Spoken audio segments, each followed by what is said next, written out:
glad to welcome you to my webcam, and I'm very much appreciative of your visit here at mine. Hopefully you can manage to stay for an extra while. But moving on to the actual subject of this video. I recently came across a brilliant study posted by Noel Johnston. It opened my eyes to a completely new way of musical analysis. He had covered the sheer basics of set theory, which I didn't research thoroughly, and I highly suggest you watch that video of his. That being said, I may allow myself to brief you through my findings. So, I first learned about negative harmony being a circle of fifths based structure mirrored around an axis encompassed by C and G flat, which both form an interval of a tritone. It seemed very interesting to me that the descending triads are supposed to maintain their ascending functions. It makes very little sense regarding the overtone series, yet I won't be covering it this time. But basically, it means that a C major triad, as for an example, built of ascending major and minor thirds, should functionally resemble itself when flipped, with the flippening in this case meaning that the forthcoming chord consists of yet again a major and the minor thirds, but descending.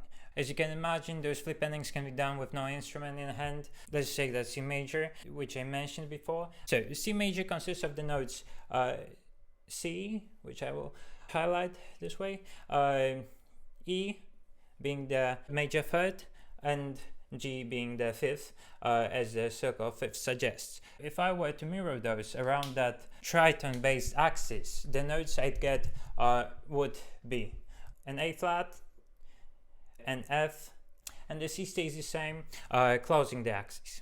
Have in mind that this is not what all the extraordinary musicians, say Jacob Collier or Steve Coleman, have on their minds when describing negative harmony, though that's what Ernst Levy elaborated on.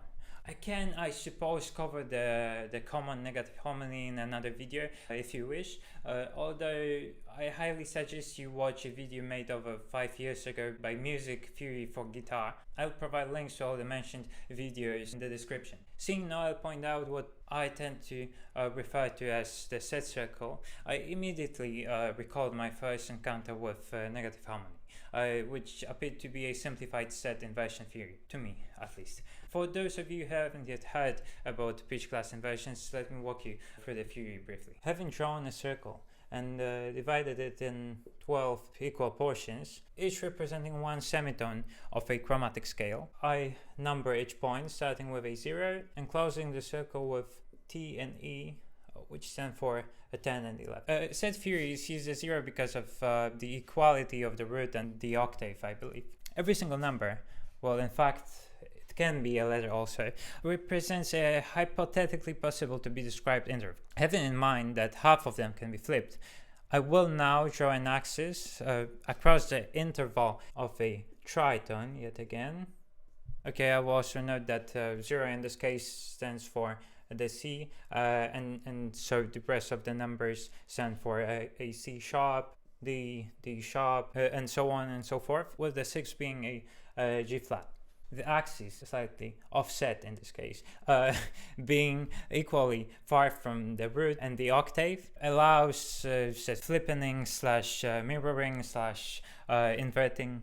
And now this is where the prior negative harmony knowledge comes in handy. Let's take the C major triad, C, E, G. If I were to mirror it across that axis, the notes I'd get would be C, F, and A flat.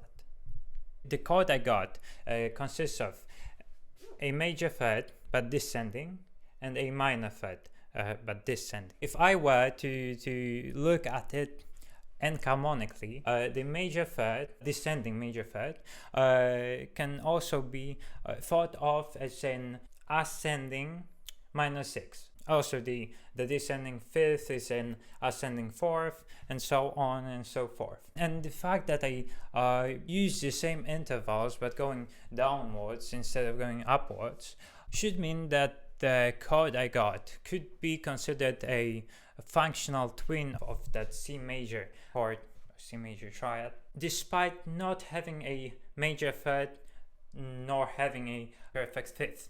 Truthfully, the triad I got could be considered an F minor, but I want to share with you a different concept, and thus I treat it as a suspended C. C sus4 sharp 5 to be exact.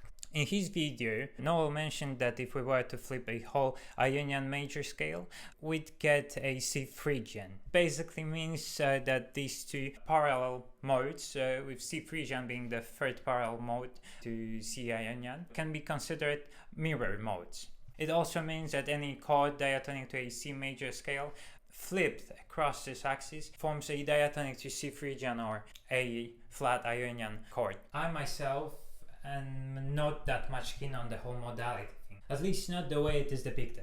I like to think about modes in terms of alterations of a root-based scale.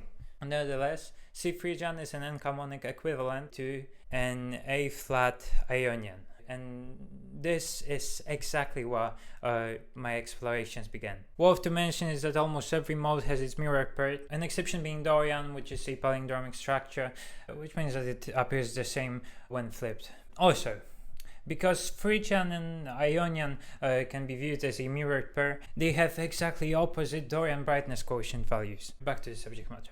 I wondered what would happen if I flipped a whole chord progression, and so I did exactly that. I chose a...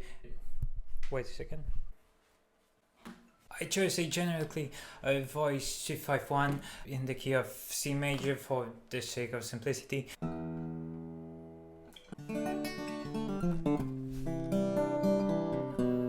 Well, I was slightly out of tune.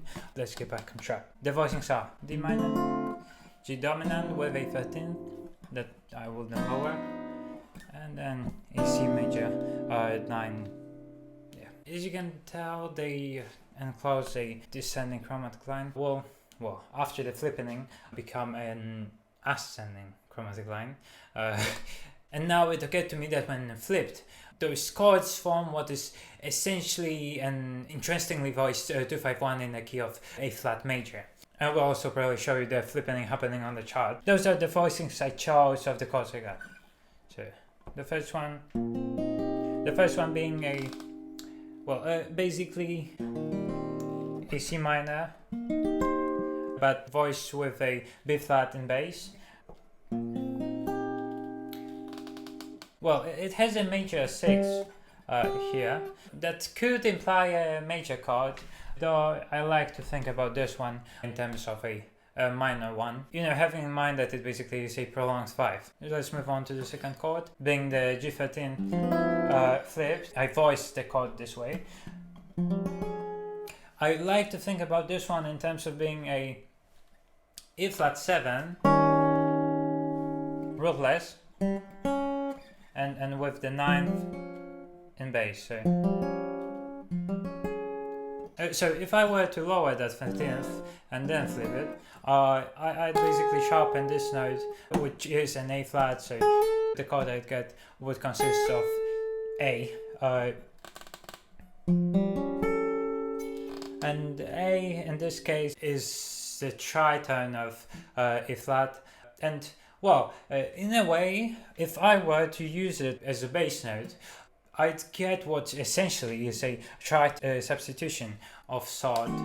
The last chord, being the C major 9 flipped, is, I at least find it the most magical of the bunch, and that's the voicing I chose. Now hear me out.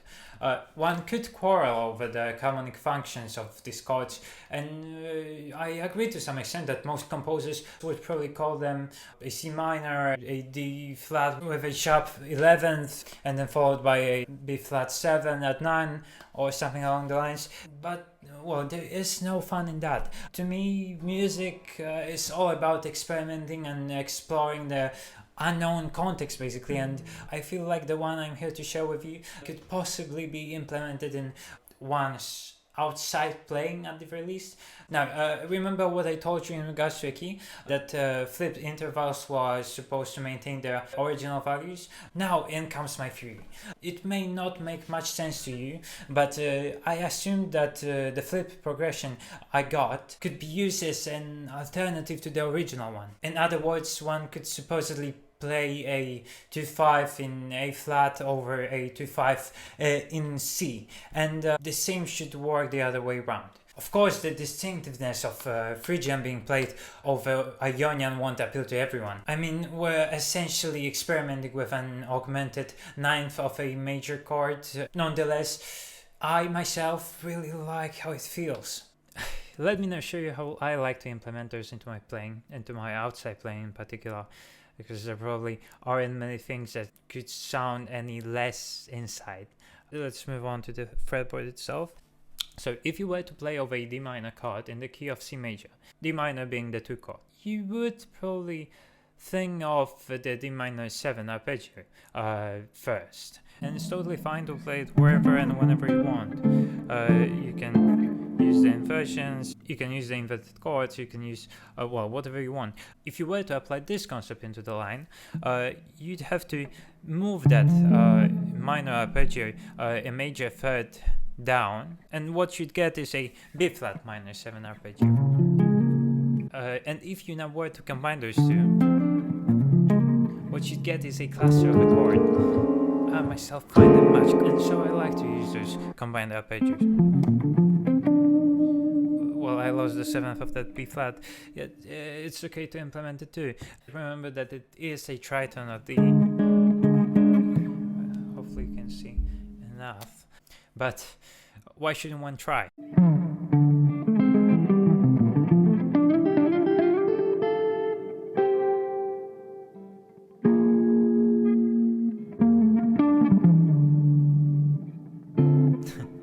And the same goes for every other chord. Instead of playing a regular G dominant arpeggio, I can combine it with E flat arpeggio, E flat dominant, which is, as you can see, a major third down. And what I get is yet another very interesting chord.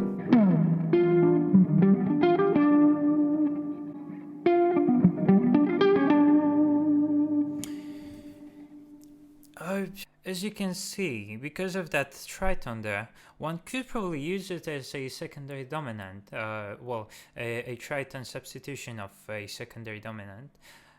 I'd have to wait on that probably, but well, sounds like one could use it this way. And well, as I said, the same goes for every chord. Though it is a little easier, I suppose, to play over the one chord in a major key because of the lack of the tritone. Because with the tritone being an interval between the minor 7th of the alternative chord and a root of the basal one, well, you basically avoided playing the major 7th of that alternative chord. Let me show you.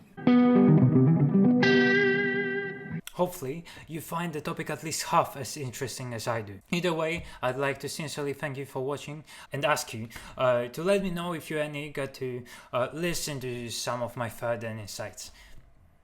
Cheers.